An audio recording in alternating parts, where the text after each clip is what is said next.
G7 ഉച്ചകോടിയിൽ ഇസ്രായേലിനെ പിന്തുണച്ച് സംയുക്ത പ്രസ്താവന. ഇറാൻ ആണവായുധം സ്വന്തമാക്കുന്നത് അനുവദിക്കാനാവില്ലെന്ന് G7 കൂട്ടായ്മ. പശ്ചിമേഷ്യയിലെ അസ്വസ്ഥതയ്ക്ക് കാരണം ഇറാൻ എന്നും കുറ്റപ്പെടുത്തൽ. സംഘർഷം അവസാനിപ്പിക്കണമെന്ന് G7 സംയുക്ത പ്രസ്താവന പുറത്തിറങ്ങിയിരിക്കുന്നു.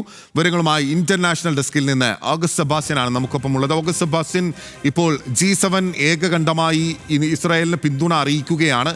മറ്റെന്തൊക്കെയാണ് ഈ പ്രമേയത്തിലുള്ളത്?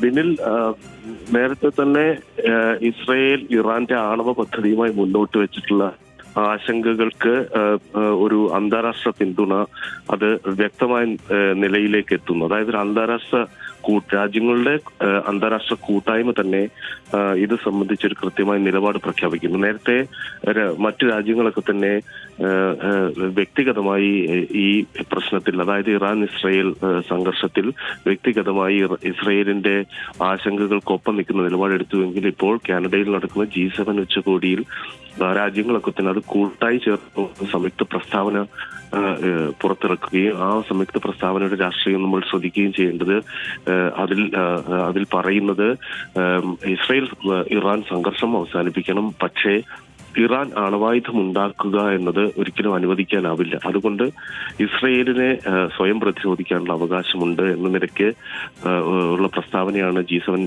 രാജ്യങ്ങൾ ഇപ്പോൾ സംയുക്തമായി ഇറക്കിയിരിക്കുന്നത്. അതായത് അതിലെടുത്ത് പറഞ്ഞിരിക്കുന്ന കാര്യം, ഗാസയിലെ സമാധാന പ്രക്രിയയിലടക്കം ഇറാൻ ഒരു ആണവായുധം ഉണ്ടാക്കുന്നത് സ്വന്തമാക്കുന്നത് ഗാസയിലെ സമാധാന പ്രക്രിയയിലടക്കം പ്രതികൂലമായി ബാധിക്കുമെന്ന കാര്യം ഈ പ്രസ്താവനയിൽ എടുത്തു പറയുന്നത് നമ്മൾ ശ്രദ്ധിക്കണം. നിലവിൽ നേരത്തെ തന്നെ ഇസ്രയേലിലെ ഗാസയിലെ സംഘർഷവുമായി ബന്ധപ്പെട്ട് ഇസ്രയേലിനെതിരായി വിമർശനങ്ങൾ ഉന്നയിച്ചിരുന്ന രാജ്യങ്ങളൊക്കെ തന്നെ ഇറാൻ ഇസ്രയേൽ സംഘർഷം, അതായത് ഇറാൻ ബോംബുണ്ടാക്കുന്നതിന് കയ്യേറ്റത്തിലെത്തി തൊട്ടടുത്തെത്തി എന്ന നിലയ്ക്കുള്ള ആശങ്കകൾ പ്രകടിപ്പിച്ചുകൊണ്ട് ഇസ്രായേൽ നടത്തിയിട്ടുള്ള സൈനികത്തിന് പിന്തുണ നൽകിയിരുന്നു. അത് ഔദ്യോഗികമായി ഒരു അന്താരാഷ്ട്ര കൂട്ടായ്മ, ഒരു രാജ്യങ്ങളുടെ കൂട്ടായ്മ ഒരു നിലയ്ക്ക് പിന്തുണ നൽകുന്നു എന്ന രീതിയിൽ തന്നെ നമുക്കതിനെ കാണേണ്ടി വരും ബിനിൽ.